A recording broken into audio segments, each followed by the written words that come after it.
Bienvenidos a Conversaciones, un espacio de la Asociación Diálogo Ciudadano Colombo-Venezolano que se realiza en colaboración con el Observatorio de Venezuela de la Universidad de Rosario. Soy Chomil Aceras y estaré con ustedes junto a Alejandro Martínez Guieda. Hola Alejandro, ¿cómo te va? Pues muy bien, Chomin, teniendo hoy en nuestro programa como invitado a Luis José Gómez, quien es presidente de la organización no gubernamental Colombo Venezolana. Yo estoy aquí. Sí, y con Luis José Gómez conversaremos sobre las actividades que esta organización de la sociedad civil lleva a cabo tanto en Venezuela como en Colombia, especialmente en el área con temas educativos. Bienvenido, Luis José, ¿cómo estás? Muchas gracias, Chomi y Alejandro, por la invitación. Todo muy bien por acá. Bienvenido. Luis José, háblanos de la organización. Cuéntanos, danos un briefing para a nosotros y a nuestros escuchas sobre la organización, qué hace, cuáles son sus objetivos fundamentales. Bueno, claro, la Fundación Yo Estoy Aquí es una organización creada para promover la educación de calidad en niños venezolanos, en el caso de Venezuela, y en niños migrantes y colombianos retornados, en el caso de Colombia. Ya actualmente, para la fecha, vamos a cumplir este año 5 años en Venezuela y próximamente un año en Colombia. Nuestro trabajo en Colombia ha sido limitado, pero muy contundente en ese aspecto. Y pues básicamente la fundación nace a raíz de un trabajo que viene de una familia, mi familia, en la cual siempre se promovían al tema de la educación integral.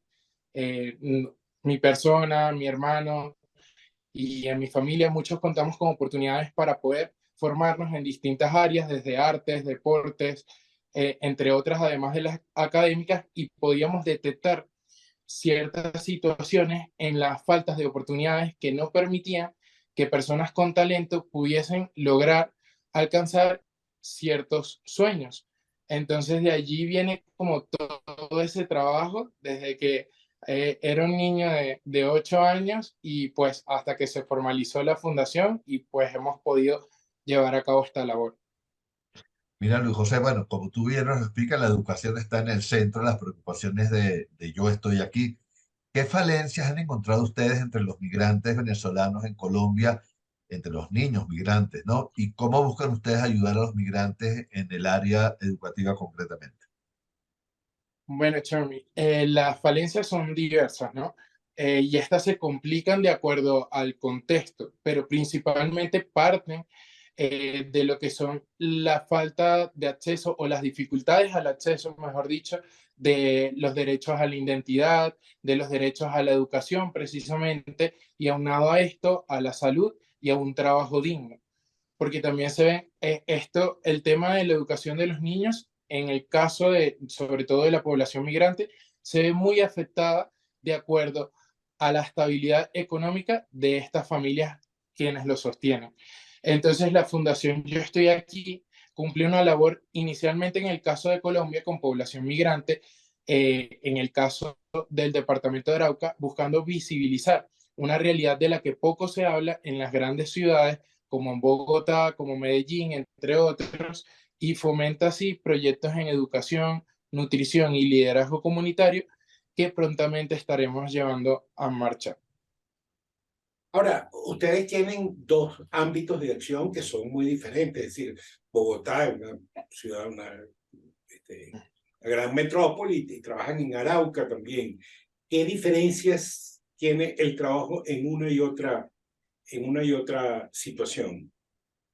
Bueno, los contrastes primeramente a nivel social y económico son eh, totalmente polos opuestos, ¿no? Son enormes. Podemos decir que, bueno, hay muchas organizaciones trabajando en Bogotá, pero sin embargo el contraste es totalmente distinto a las condiciones que se pueden vivir en Arauca.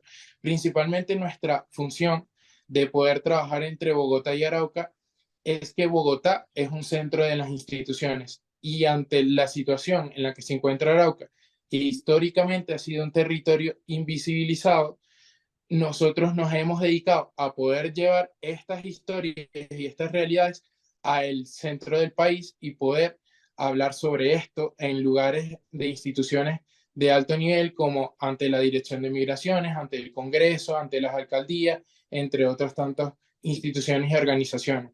Nosotros básicamente podemos ver entre las situaciones y el contraste, por ejemplo, el caso de Arauca, que actualmente, debido a la situación, no solamente por el conflicto, sino la situación económica y de la falta de oportunidades, se han transformado en el territorio, sino en el mayor, de, de uno de los mayores con deserción escolar en el país. Y esto es muy importante considerarlo debido a que hay diferentes factores que hacen que esto ocurra en esta parte del territorio.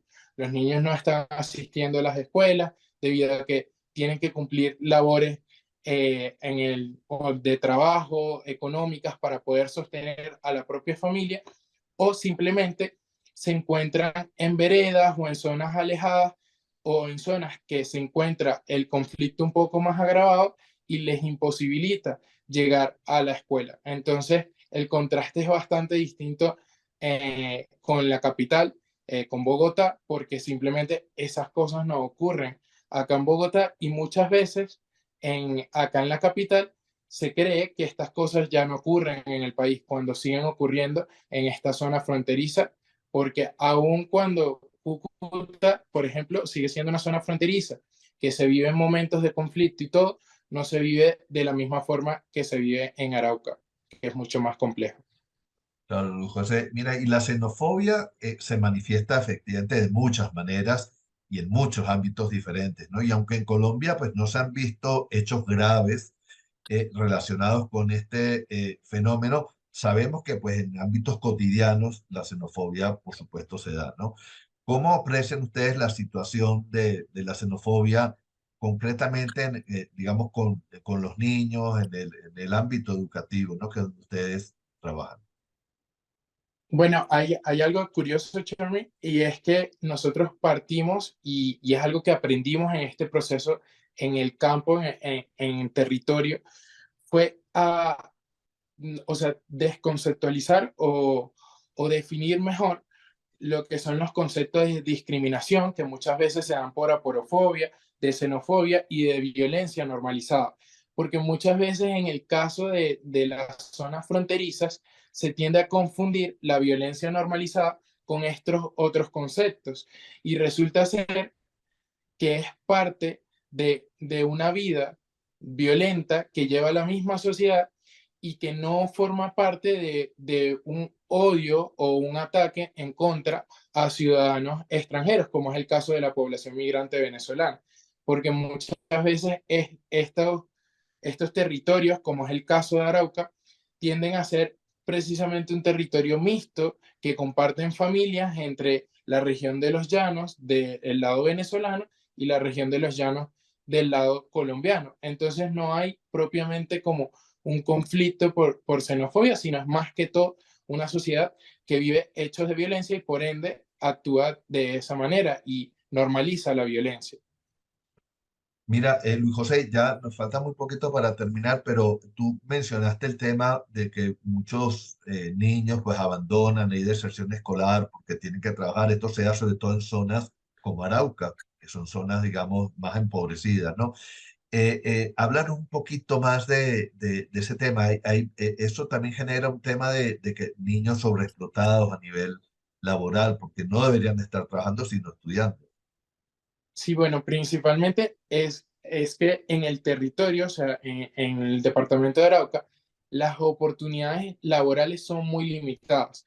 La mayoría de familias tienen trabajos y se sostienen ante el comercio informal o otro tipo de trabajos, y esto implica a que si el niño no se encuentra, no puede ir a la escuela y tampoco se encuentra trabajando, el niño se encuentra expuesto a, o sea, a poder formar parte de filas de grupos armados irregulares, que es lo que se encuentra en el territorio. Entonces, las familias prefieren que el niño, pese a lo irregular y las afectaciones que esto implica, trabaje porque no pueda estudiar a que no esté haciendo nada. Entonces, hay una serie de factores bastante complejos y amplios que implican en todo esto de la deserción escolar, pero no parte solamente por el conflicto armado, y eso hay que tenerlo muy claro, sino también de la serie de falta de oportunidades que se encuentra en el territorio y la compleja situación económica en la zona. Bueno, muchísimas gracias, Luis José Gómez, por acompañarnos en el día de hoy. Los esperamos la próxima semana en una nueva emisión de Conversaciones de la Asociación Diálogo Ciudadano Colombo Venezolano. Pueden seguirnos también por nuestras redes, así como las del Observatorio de Venezuela, de la Universidad de Rosario y en el portal de Tal Cual Digital, así como en formato podcast en las principales plataformas y que sean favoritas de ustedes. Hasta luego, Luis José. Hasta luego, muchísimas gracias nuevamente por la invitación.